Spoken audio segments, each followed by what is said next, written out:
perspective. They already knew before the heartbeat law, about 76% of women who called into their hotline said that they wouldn't be seeking abortion if one thing in their life had been different. Just one thing. And we know that from Guttmacher Institute and, the lack of partner support, their parents, not enough money, abusive partner, whatever. There's usually one thing that's kind of driving her into those willing arms to make a profit off of her despair. But what they found was, I asked her, well, are women mad? Like when they call in, you try to find out, ask them, when's the first day of your last period? How far do you think you are? When they call in, you tell them, by the way, there's a law now in Texas, you're no longer qualified to get an abortion. Are they angry? Like, are they freaking out? And she said the number one emotion that's being conveyed to the call center workers there, right here, at their headquarters is relief. Relief. That multiple women have said the pressure's off. And that was, to me, I was like, that was the most profound thing I had heard in weeks. Because it makes sense, right? Because we say this. We know no woman wants to have an abortion. We're out in front of the abortion facilities. We see the desperation, the hurt on her face. We get it. But then to hear her say that it's relief, I also found it so saddening that she still thinks that the mature, responsible thing to do is to pay someone to end the life of her child. And she thinks that we, as society, are telling her to do that. We are so far away from a positive peace. It's unbelievable. I was thinking about that movie. I don't know if you ever watched the movie a few years ago. It was called Obvious Child. I think it came out like 10 years ago. It was a woman who was an SNL actor. She played on Parks and Rec, and it was Planned Parenthood's first foray into Hollywood. They now have a whole script writing team in Hollywood, and they help shows like Scandal and things like that accurately represent abortion and push to get abortion into the culture, right? Through Hollywood, who's more than willing to do that. But it was because there was a movie called Knocked Up that was about a one-night stand. It was super crude. But at the end of the day, the girl who gets knocked up from a one-night stand chooses life, and then they get together. And it's like this romantic comedy. And there were all these stories after this movie came out because they were saying, why aren't there any romantic comedies about abortion? This is unfair. We need to do a better job. They actually thought that. So they wrote the script for this film, Obvious Child. They made it. I mean, like I said, it had C-level stars in it. It was in movie theaters. I had to go around DC and find one that had it, but I wanted to watch it. And the overall gist of this movie, she's a kind of a crude actor, I guess you would say. She makes a lot of bowel jokes and stuff like that. So there's a lot of crude humor in the movie, but she gets pregnant after a one-night stand. And, but instead of doing what the girl in Knocked Up did, which is keep the baby and not have any discussion about abortion, she's like, no, I have to have this abortion. And throughout the movie, she goes and talks to her mom and friends and other trusted older women in her life, and comes to find out that all of these women have had abortions. And then it was just a part of growing up. It was kind of sad, but it's the responsible thing to do. And now that she has had her abortion, she's like a real woman now. That's what she thinks. That's what she's pressured to do. So we have a huge opportunity before us in the pro-life movement. Now and leading up to the June decision and then after the June decision. But I think the question for you all, and the question you actually have to answer in your hearts, is what are you going to do? Are you going to step it up and work harder than you've ever worked before? I know I am. I'm willing to do that. I sold my home last year. We're traveling our country in a fifth-wheel trailer we named Norma. And the goal is to keep our family together while mom goes on crazy evening Saturday night gigs of church basements. But we're ready for post-row. We can move anywhere now because our home can come with us literally at a moment's notice. Tornado season's going to be real fun. There's already tornado warnings for Monday. I'm not real excited for that. So it's going to be interesting, a little challenging and a little risky, but we're ready. in the Hawkins family. My husband's coming along whether he wants to or not. But I think the question is for you is, are you?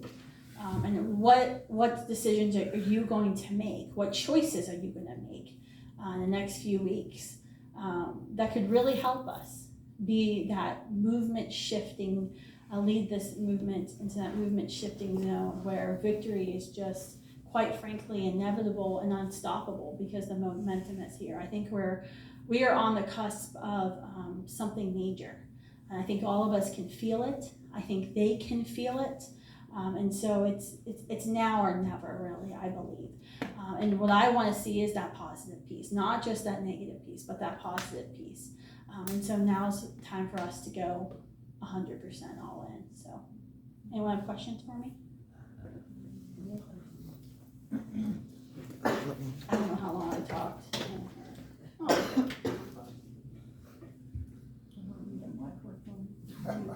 I don't know. You can just talk loud. I can hear you too. Okay.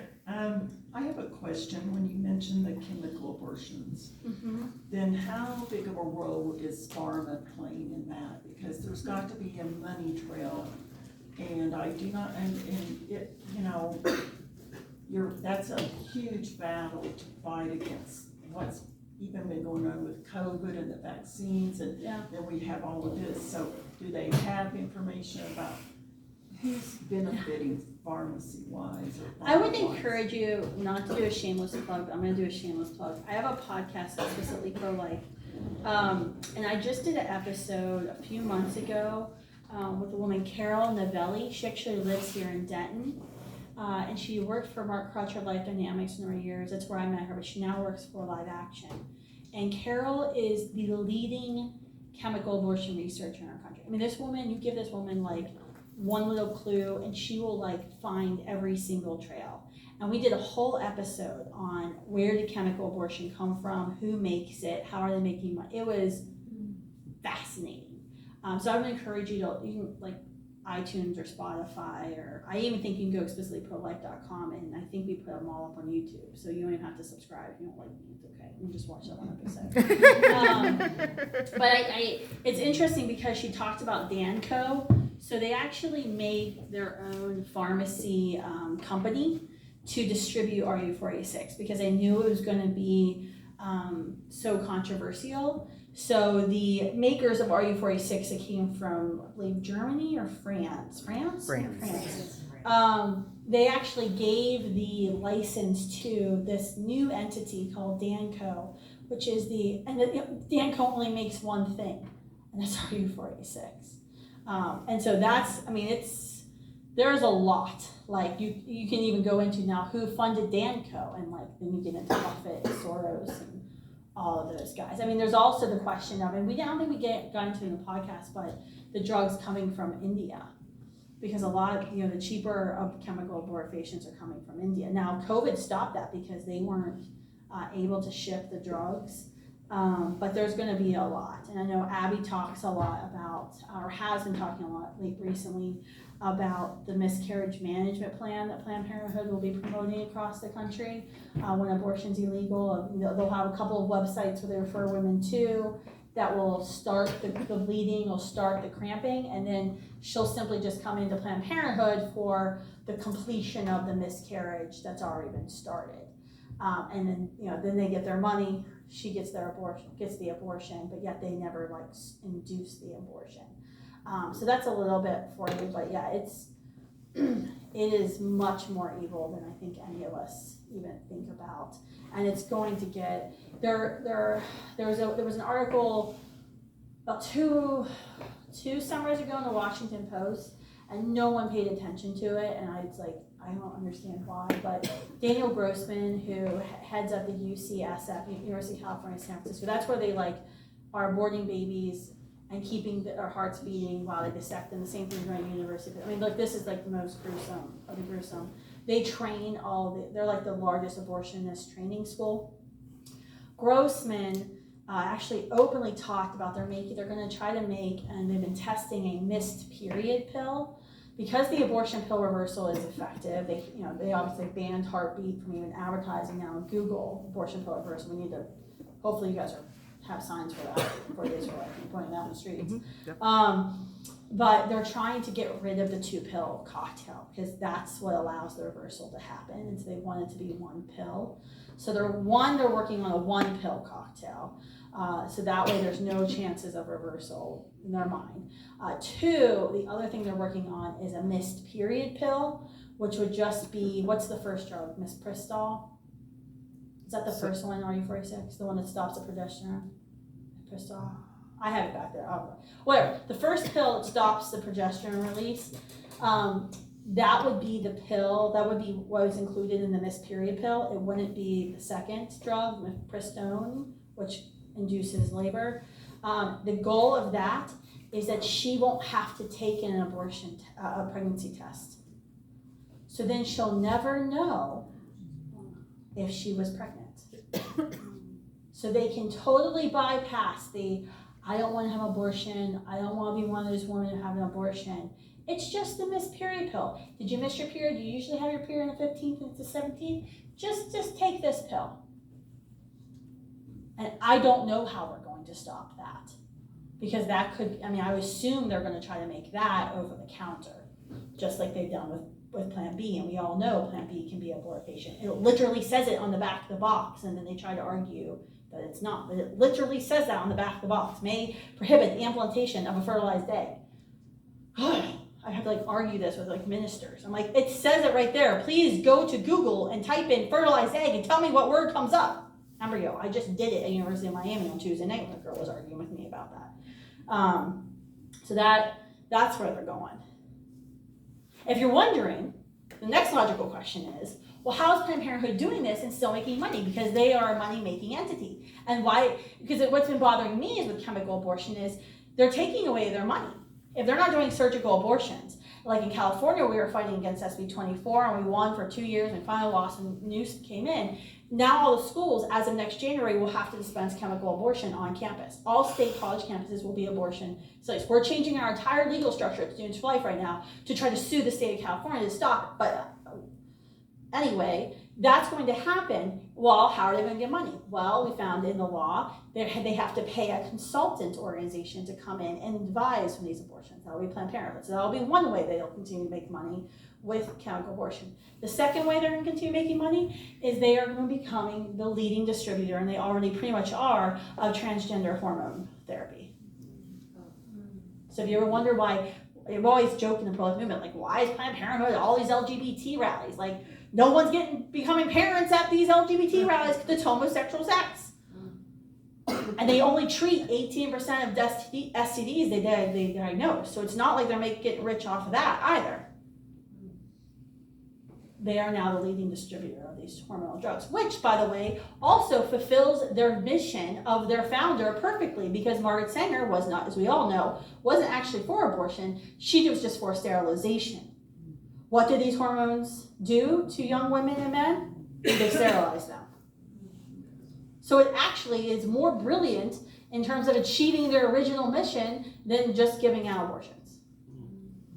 Sorry, not to sound like a conspiracy theorist. Then I had 2 more questions or thoughts. Can we give other people a chance, and then you can come back to you. Come back. I just wanted you to speak a little bit more about this Maryland bill that you were talking about, that up to 28 days after birth, they can kill this child. Mm-hmm. I just want to know if I heard you right. Yes, because that's the most atrocious thing I've ever heard. Yeah, I think we have a whole press release on it because, it puts abortion into their constitution. So there's this little fight going on right now of who's the most pro-abortion state in the country, and Maryland really, really, really wants to be in the running. And so they've been trying this for years. There's also a bunch of assisted suicide things that are going on in the state, and they have been. But most people don't really pay attention to Maryland. Poor Maryland, it keeps getting it gets overshadowed by California and Illinois. Illinois, by the way, will be putting Plan B in vending machines in high schools pretty soon. That's what we're fighting there. Let me see if I can see this, Maryland. Yeah, I'm trying to find like the specifics on it, because Colorado's bill is terrible. That's gonna pass. So if somebody breaks into your home and kills you and your baby that you just brought home from the hospital, it's gonna be legal in the state of No, that will Maryland? be illegal because that will be This just some. makes no sense. Well, no, it's Okay. California. California has a Or Lacey and Maryland, Connor everywhere. Pearson law. You literally have a Lacey Connor Pearson law in California because that's where Lacey and Connor Pearson were murdered by their husband/dad, Scott Pearson. So is it legal to kill an unborn child Absolutely. that's wanted, and one that Absolutely. is not wanted, you can kill them just fine? Yes, that is exactly what's happening. And it's all about who does the killing. It's absolutely who does the killing. There's a line in the Colorado bill that is interesting because Colorado has a similar case. A deranged woman kidnapped a woman not long ago north of Denver, cut her open, performed a C-section in the basement, which ended up killing the baby and obviously killing the mother bled out. And they weren't prosecuted for killing the baby at all. And the California law, it was last night, so I think I should have texted it. The bishop, one of the office of the bishops in Colorado actually published a line from the bill that in the Colorado bill that's passing. It's like they're they spelled it out. A fetus, fertilized egg, embryo, whatever, like they have like 3 or 4 terms, will have no rights to life in the state. It's unbelievable that they actually published that. Like I couldn't believe that they actually published it in writing, but yeah. I'm trying to find it for you. I was just gonna say, I really appreciate all the text messages your group sends me. Sorry about that. That's okay, that's okay. That's usually the first thing I get. You're the one writing all And those I asked Mary emails? Borchard because I got a request from your group to donate money, and I'm like, Mary, should I donate to this person? I've never heard of Kristan Hawkins and I'm a this real group person. before, because I'm new to the pro-life movement, and she's like, oh, I highly recommend you donate to them. So I'm like, okay, so Thank you. it felt good to do Thanks, that, Mary. actually. But it's good for me to see what's happening, and I'm very politically active, and so I can see, what you're saying makes sense. It's so important to people in this room.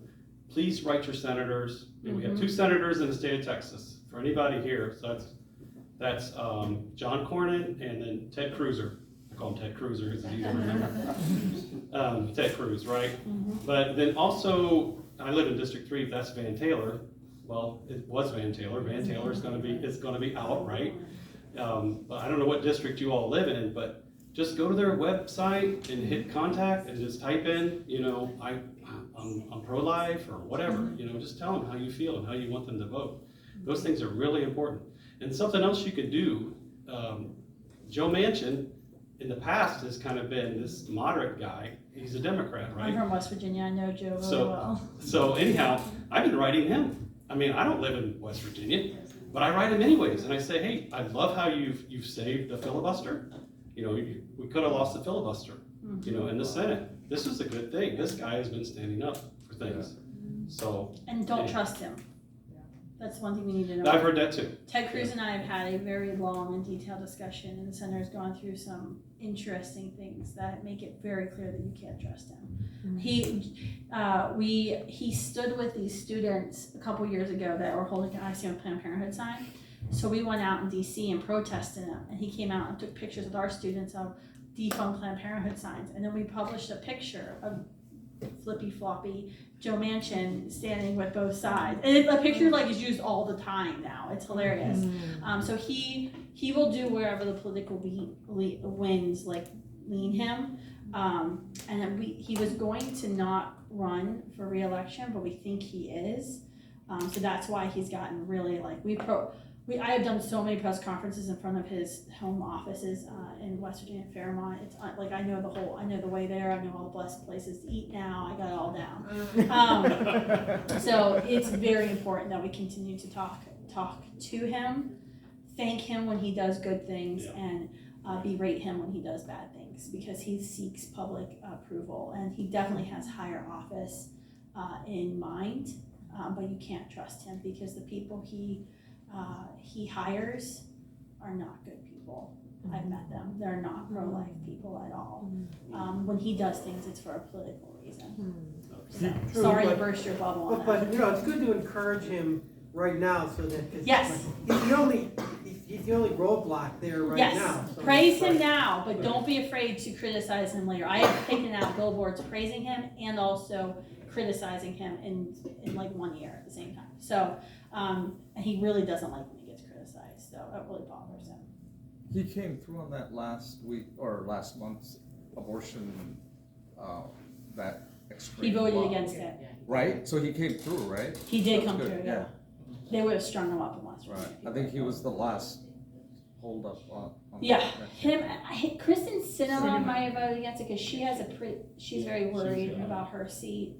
But if she wins handily again, she won't be worried about her seat. So, politics matters. And I know we have a tendency to say, screw it, we're not gonna pay attention to them, they're all dirty, they're all narcissists. And I'm not saying any of that is incorrect, but it is very, very important to be politically active and to not disengage because we've been defeated or let down or lied to over the years. So one other thing is really important is I pray for all those senators. I That's mean, exactly what I was gonna say. Every You should be darn praying for morning. Joe Biden. Yeah, Yes. him too.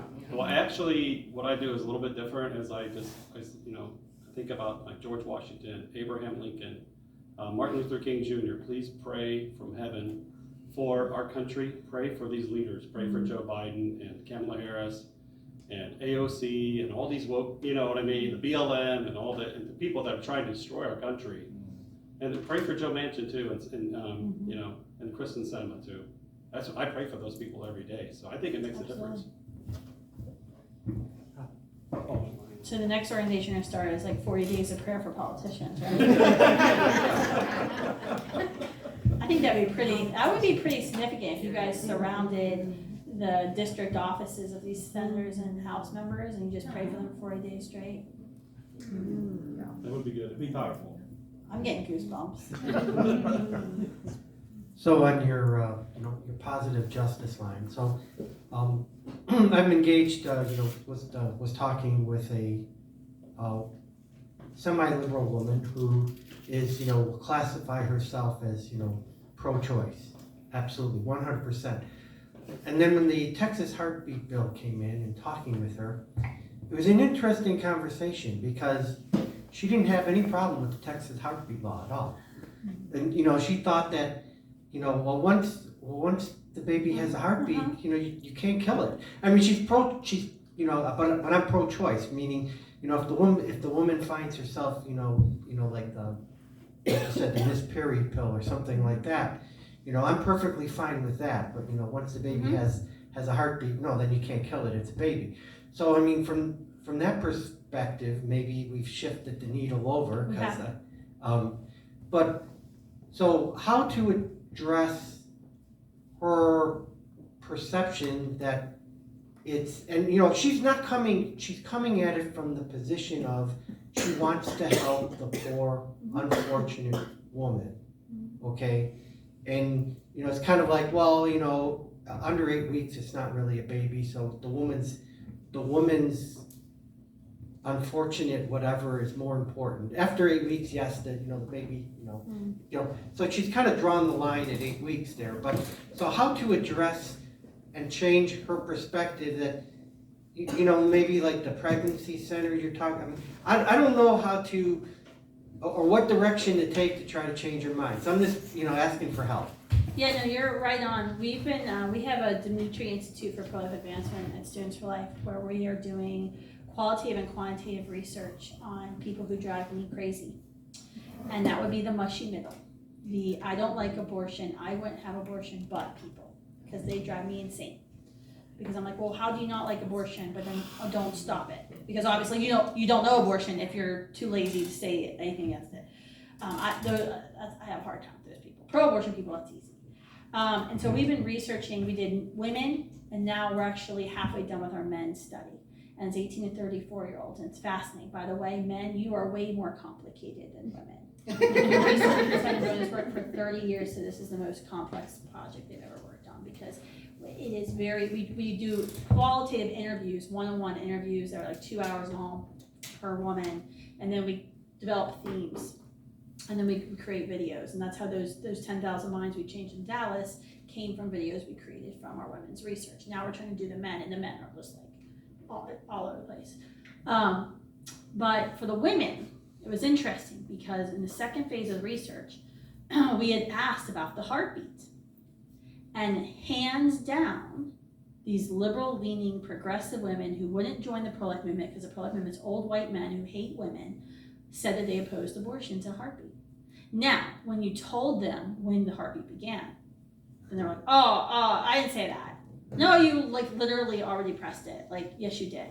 And so it is, the heartbeat, this is the argument I've been having with legislators across the country to try to get them to introduce heartbeat laws. Like, even if it doesn't have a chance of passing, it is a tremendous educational opportunity, because no one wants to say, therefore, killing babies with heartbeats. You know, the realization that when an abortionist walks in the room, there's 2 hearts beating, and they don't know success in their job if there's only 1 heart beating, that is a shocking thing for someone to have to realize.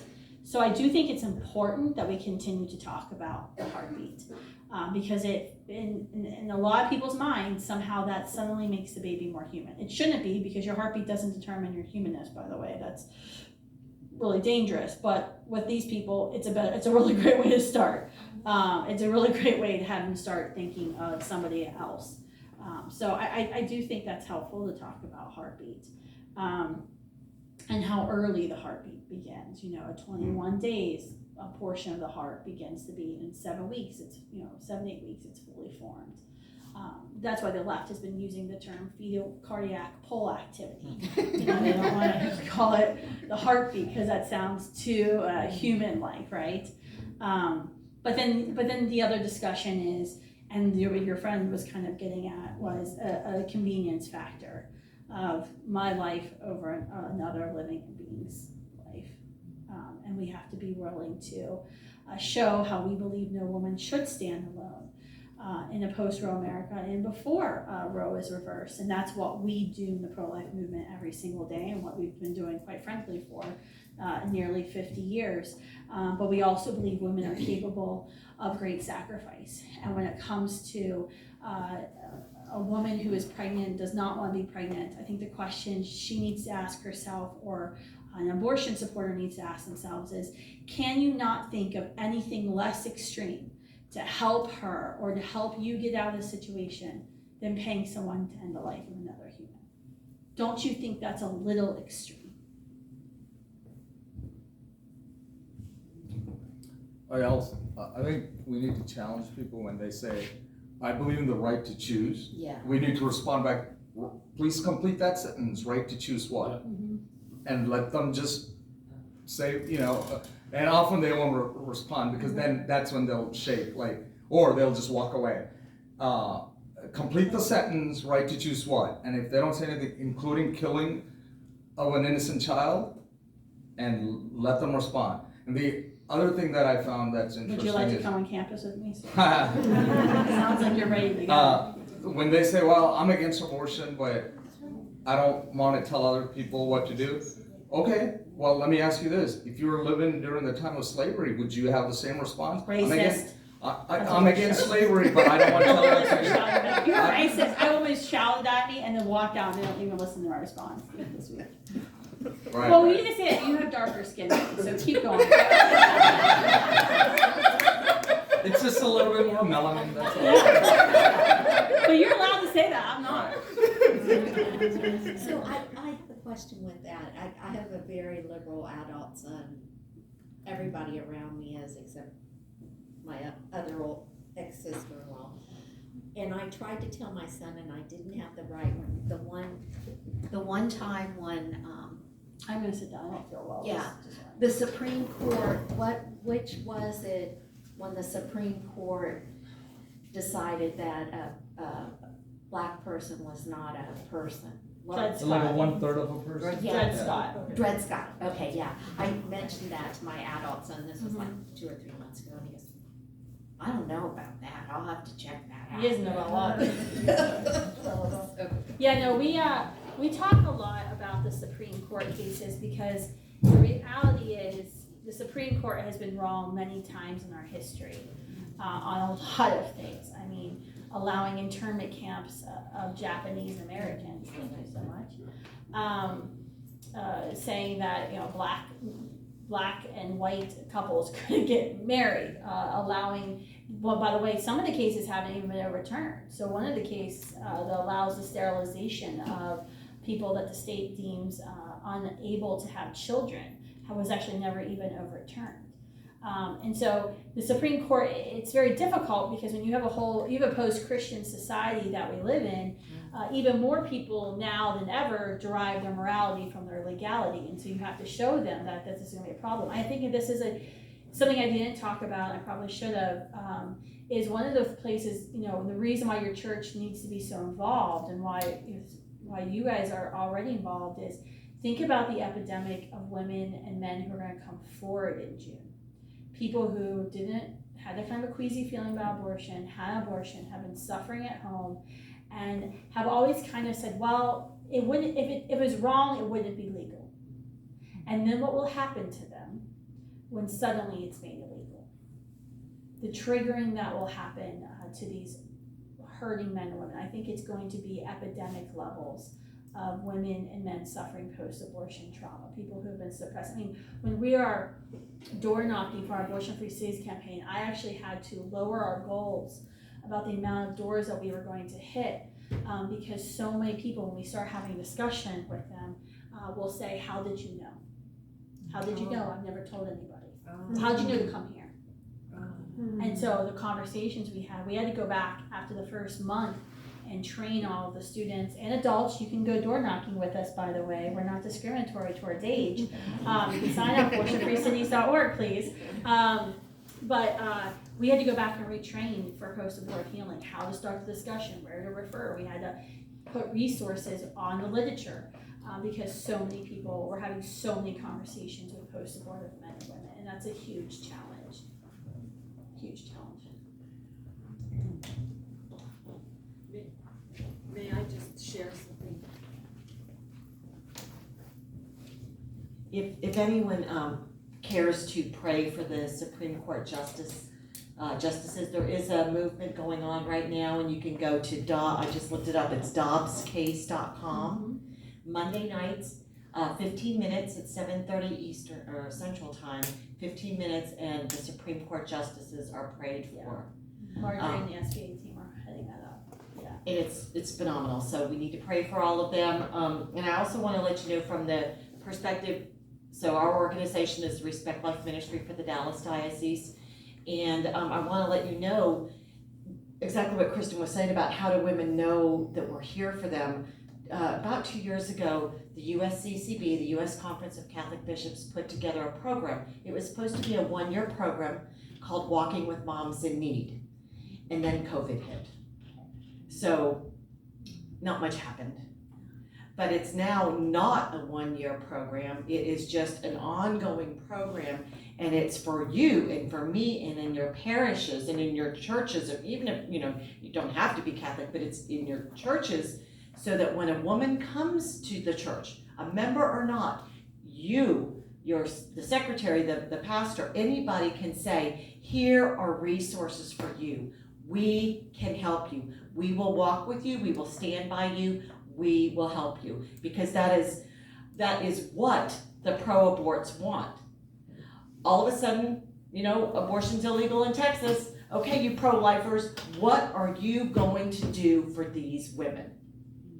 And if there is not some immediate, huge response from all of us, then they'll say, see, we told you. You care more about the baby than the mom? No, we don't. So stay tuned. You can look at the website, prolifedallas.org, and then Walking with Moms in Need. Your parish life, Respect Life Ministry leads have that information. And I wanted to share one more thing with you. If you go to prolifedallas.org, there is a conference next week, and it is called Do No Harm. It is a series of, Paul, I hope I can do this. It's a series of doctors, lawyers, and counselors speaking about transgenderism and what you were talking about and the pills and the hormones and what it is doing to people. It's huge. And you know what? We just don't talk about that too much, but we all need to know about that because that is walking with our brothers and sisters as well, if we know about that. Thank you. What's the name of your podcast? Explicitly pro-life. I curse a little bit, so the staff didn't think I could do a whole show without slipping out. But I'm actually pretty good. It's not really explicit. But then it has a double meaning, like explicitly pro-life. We only talk about abortion. We're gonna go ahead and take 2 more questions and we'll close in prayer. Real quick, have you had any big tech censorship? We have, but if I wanted to, I could very easily get myself censored. I'm pretty careful about what we do. For example, we're running ads. I just got a text message while I was talking, our mind-changing work with our Abortion-Free Cities campaign. And in Denver, we just moved 52% were said abortion was a moral good. After they were done watching our video and going through a quiz, 17%. So, like the data analysis guy is like texting me, freaking out right now. It's like the best number we've ever seen, ever. And Denver's poised to pass one of the most pro-abortion laws in the country. So I would say, yes, we have, but like these ads we're doing right now, these mind-changing ads, we're actually running them on Facebook, and they're being run through Students for Life. We run a lot of our stuff through Standing With You, which sounds more innocuous. There's been a couple of like articles like Standing With You got this ad, and I researched it. It's funded by the anti-abortion, blah blah blah, and then they like think that they've uncovered something super stupid. I haven't had problems like in Google, like we're doing pregnancy health ads with our Abortion-Free Cities campaign here in Denver and the other 19 cities, and they haven't been turned off yet. We just have to be careful, and sometimes like an image will get denied, and you have to put up a different image, or there might be one word you have to change. It's definitely out there. We know that we do get shadow banned from time to time, like last year after the election, from November till April, like our social media, I'm a super competitive person in case you can't tell. So I'm like always looking at numbers, like not only I want to beat Planned Parenthood, and I want to beat every other pro-life person out there. And I want to make sure we're the best. And when we're the best, we save the most lives. Competition's a good thing, people. So I'm always constantly looking like, how many likes and shares and engagements we get. What's our engagement? Because engagement's really what you need. Like I don't likes on Facebook are pretty much meaningless. It's about, we need to have a high engagement rate, meaning a good sizable percentage of people who follow actually see the post and engage. That tanked. Like it was nothing. It was like we didn't even post anything. It was crazy. And then at the end of March, it started going back up. But that was when the whole, January 6th thing was going on, the election. So they shadow banned like all of our groups. So occasionally we'll see it when we do the week-to-week metrics, and I know one of our former alumni, Lila, has live action, so I monitor live actions rates because I want to make sure I'm winning.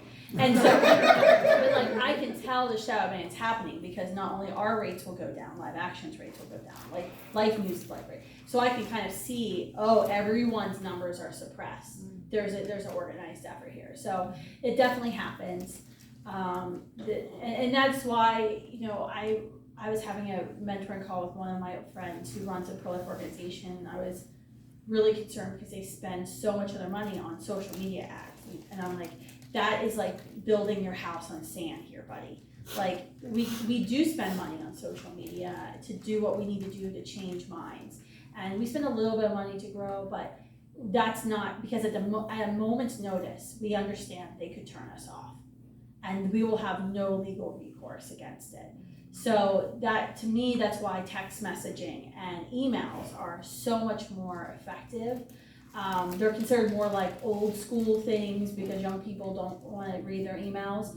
But that's the only sure way I know I can reach people and mobilize them and turn them out. Because the social media, I think it's a tool, but it is not a means to, it is not our solution by any means. And we have to be always prepared for it to be turned off. So long answer, but not really, but we're pretty smart about it. If I want to get on like Fox News, yeah, I could put out an ad and get banned and then say, oh my gosh, Dance for Life had, $10,000 just banned, but that's more of like a media stunt than it is real life. Last question. Last question. So, Sorry, I don't feel too well. it's not gonna be a quick one. I've already asked our pastor at St. Gabriel's, well, I shouldn't say what church it is, I guess, but I've asked him twice, can you at least do a sermon about abortion? How destructive it is, and talk about wokeism, talk about how our country really anymore, speak biblically, about this and how dangerous it is, how, the suffering, like you said, in the pews of the women and stuff like that. And I haven't heard anything from him. What would you recommend I say to him, or how do we get our pastors to speak biblically about, pro-life issues? Yeah, and abortionfreecities.org, we have like a church kit that has some sample sermons on it, so you could actually like, hey, here's an outline, buddy. Like, it's already done for you. That would be one thing you can do. Something I mentioned last night at the event, this is a question I get at a lot of events, is starting the church first at doing a post-abortive healing retreat. This is really something we found out, especially working in the South, in Black churches. So many of the first ladies, the minister's wife is actually, many of them are post-abortive themselves. And so of course you're not going to get the minister to allow you to start a pro-life group in those churches. And so what they found in the South, and some of my friends who have been working in Mississippi and Arkansas, is they first offered to host a post-abortive healing retreat in the church. And that's an excellent way to start discussions. Say, hey, I found a counselor, we're going to host a retreat. Can you let me use the parish hall to host a retreat next month at this time? And then you go from there up, okay, now we've been doing this, we're gonna try to do that twice a year, or once a quarter. Now we need to do more though, because now we have women hurting here in our parish, in our church. So now we actually need to do more to help prevent women from being hurt by abortion. So now, one thing that we have at Students for Life is when we're door knocking, when we find a person who's pro-life, we actually ask them immediately to engage, to raise their hand and do something to publicly out themselves as a pro-lifer. This helps on our campuses when we're doing events, as we try to get the group, even before they get recognized in the official Students for Life group, we tell them, go to 40 Days for Life. Make these new pro-lifers out themselves as pro-lifers. Bring them together as a group. It's a hard thing to do, but once they do that, they have a hard time falling back. And so what we've been doing is we made these window decals and yard signs that say standingwithyou.org, free confidential pregnancy help. That's all it says. It's not like a debate. There's no field development facts. There's no children who've been killed. It's purple and pink and lovey-dovey, all the stuff that I'm not. And that's the thing we ask people. So if they say that they're pro-life at the door, we have the yard signs and window decals in our car. And we say, great, can I bring you, will you put this in your car, or we put this yard sign? That's something that I don't see why, I would gladly mail you all the yard signs and window decals, to say, you don't need permission. That's the one thing that I think sometimes as Christians, we try to get permission. Good activists always ask for forgiveness, not permission, by the way. Just FYI. We try to be nice Christians to get everyone's, because the thing is, if you ask your priest permission, be like, hey, I have these pregnancy help window decals and yard signs this crazy person mailed me. I'm going to stand outside the parish hall as people are leaving. I'm going to offer them to people and just ask them to put them in your yard. And he could tell you no. And then if he tells you no, then you're disobeying him. Yeah. But if you don't ask, you're from Tyson. If you don't ask, then he can tell you. And then when he tells you no, he looks like a real jerk, because all you're doing is free confidential pregnancy help. Like, you're not, you know, asking anyone to sign up for an election or whatever. Now, you could be noting down who takes the sign for future reference, but things like that, where you could just stand outside the doors after mass is over, it doesn't take a whole lot of work to do that. So I would say baby steps. All right. Thank you, that's a good idea. Well, thank you very much, and we'll go ahead and Thank you, close in prayer. And if you have any questions for me about 40 Days for Life, we can linger as long as you want, and we may linger while we're rearranging the room back to the classrooms that they started with. But thank you so much for being here. Thank you, Kristan, for being here. Thank you.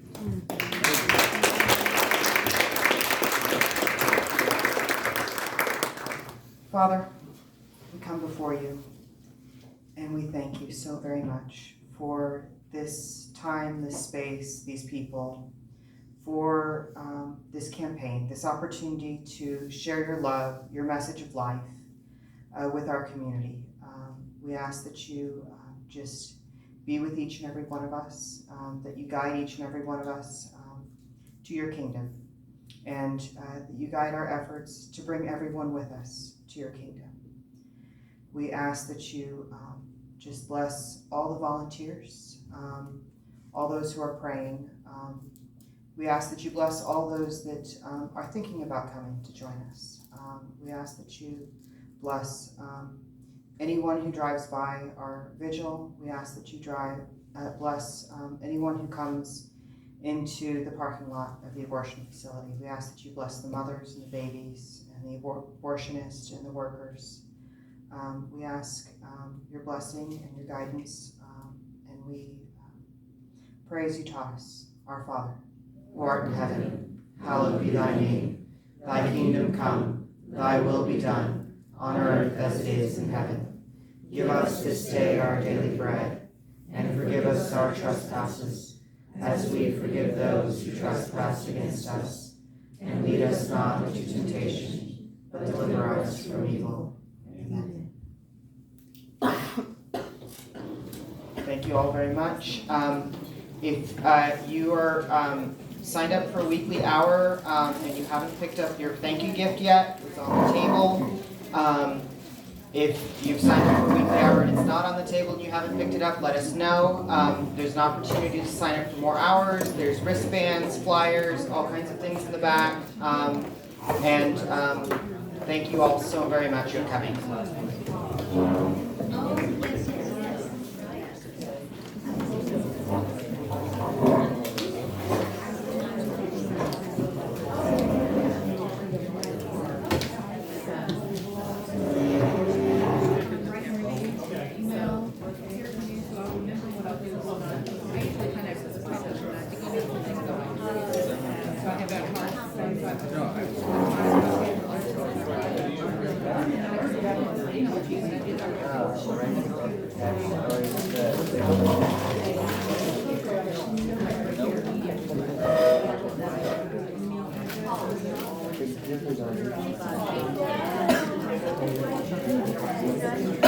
No, they saw this directly. That's why I didn't. But so set up to where there's a blank here. The tables are separated, and there's 3 in a row, and then 3 in a row, and then 3 in a row. And there's 3 chairs at the table, 2 on one side, 1 on the other.